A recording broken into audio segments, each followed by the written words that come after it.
The Battle of Langside, fought on 13 May 1568, was one of the more unusual contests in Scottish history, bearing a superficial resemblance to a grand family quarrel, in which a woman fought her brother who was defending the rights of her infant son. In 1567 Mary, Queen of Scots' short period of personal rule ended in recrimination, intrigue and disaster when, after her capture at Carberry Hill, she was forced to abdicate in favour of James VI, her infant son. Mary was imprisoned in Loch Leven Castle, while her Protestant half-brother, James Stuart, Earl of Moray, was appointed regent on behalf of his nephew. In early May 1568 Mary escaped, heading west to the country of the Hamiltons, high among her remaining supporters, and the safety of Dumbarton Castle with the determination to restore her rights as queen. Mary was defeated and went into exile and captivity in England.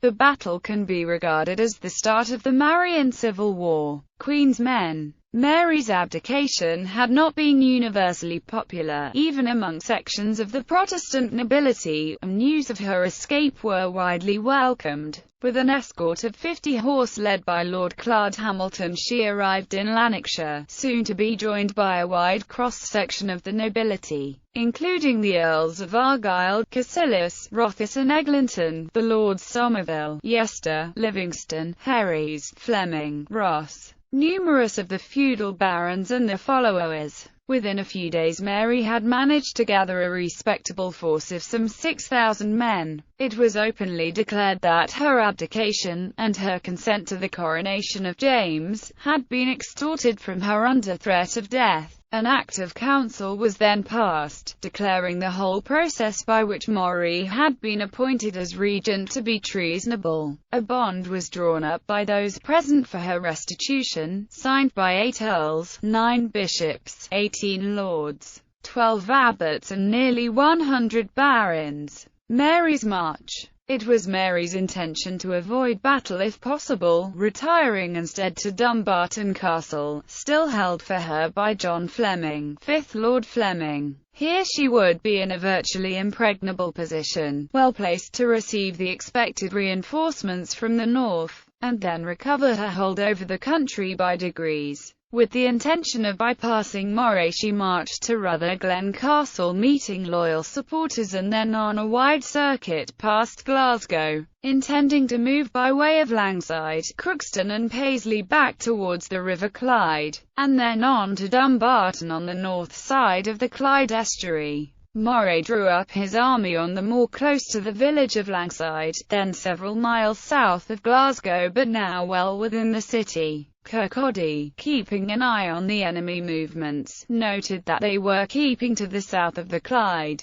the regent's army being on the opposite bank. In response he ordered hackbutters to mount behind each of his horsemen, rapidly fording the river, and placing them among the cottages, hedges and gardens of the village, which bordered each side of a narrow lane, through which Mary's army must defile. Meanwhile Moray continued to deploy the rest of the army, the vanguard under the command of the Earl of Morton leading the march across a nearby bridge. The whole army then deployed, the right around the village, and the left extending to the farm of Pathhead, the highest point of which is now known as Queen's Park. No sooner was this completed than the Queen's vanguard, commanded by Lord Hamilton, began its advance through the village. The battle was now underway. Guns and pikes. Mary's army was commanded by Argyll, who was to show little in the way of real military skill, seemingly hoping simply to push Moray aside by sheer force of numbers.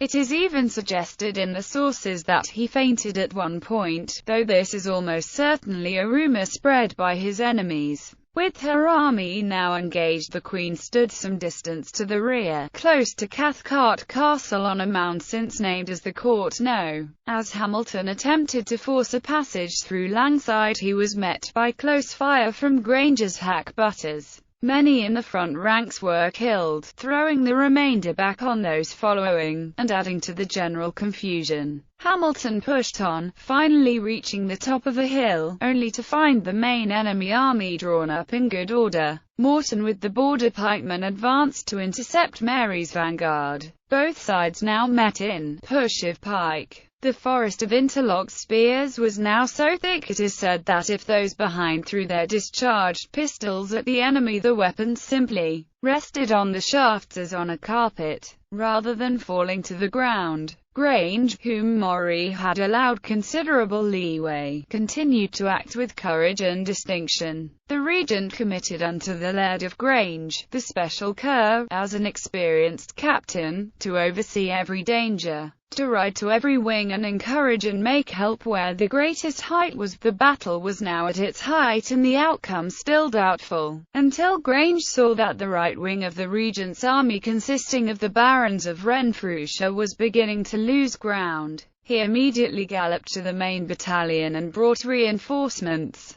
This was done so effectively, and the counter-attack pressed with such force, that it broke the enemy ranks. Moray, who hitherto had stood on the defensive, repulsing Mary's cavalry, now charged at the main enemy battalion. The fight now joined all along the line. The Queen's men crumbled, the fugitives being closely pursued by a party of Highlanders. The Battle of Langside, which had lasted for some 45 minutes, was over. Aftermath. In all some 300 men had been killed, a figure that almost certainly would have been much higher, but for Murray's decision to avoid further bloodshed by ordering a halt to the pursuit. Many prisoners of note were taken. Mary and her escort rode off, first trying to reach Dumbarton Castle, but then turning south, eventually arriving at Dundrennan Abbey. From here she left for England, never to see Scotland again. Mary crossed the Solway Firth to Workington on the 16th of May 1568 at night with 20 companions.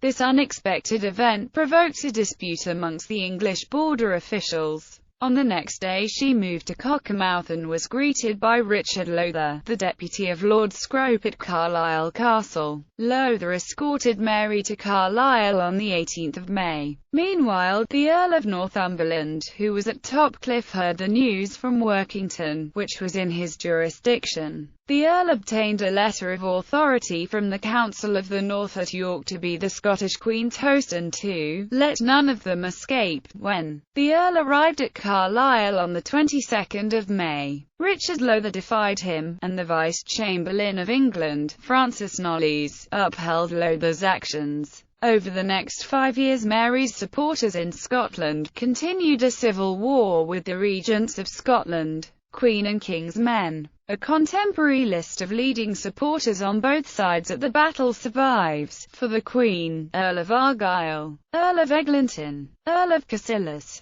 Earl of Rothes, Lord Seaton, Master of Seaton, Lord Herries, Lord Boyd, Lord Hay of Yester, Lord Ross, Lord Somerville, Lord Claude Hamilton, Sir James Hamilton and the Hamilton name. For Regent Moray and the King: Earl of Morton, Earl of Glencairn, Earl of Menteith, Lord Home, Lord Lindsay, Lord Ochiltree, Lord Ruthven, Laird of Troic, John Stewart of Traquair, Laird of Drumlanrig, Lord Secretary Maitland, William Murray of Tullibardine, Lord Controller, Robert Pitcairn, Abbot of Dunfermline, John Hay, Abbot of Balmerino, Robert Richardson, Lord High Treasurer, Sir James Balfour, Justice Clerk, James McGill of Netherrankia-Lure, Laird of Balgony, Laird of Glengarnock, Laird of McFarland with his Highlandmen. From this list and other evidence, Gordon Donaldson analysed the allegiances of Scottish families during the 16th century to the cause of Mary,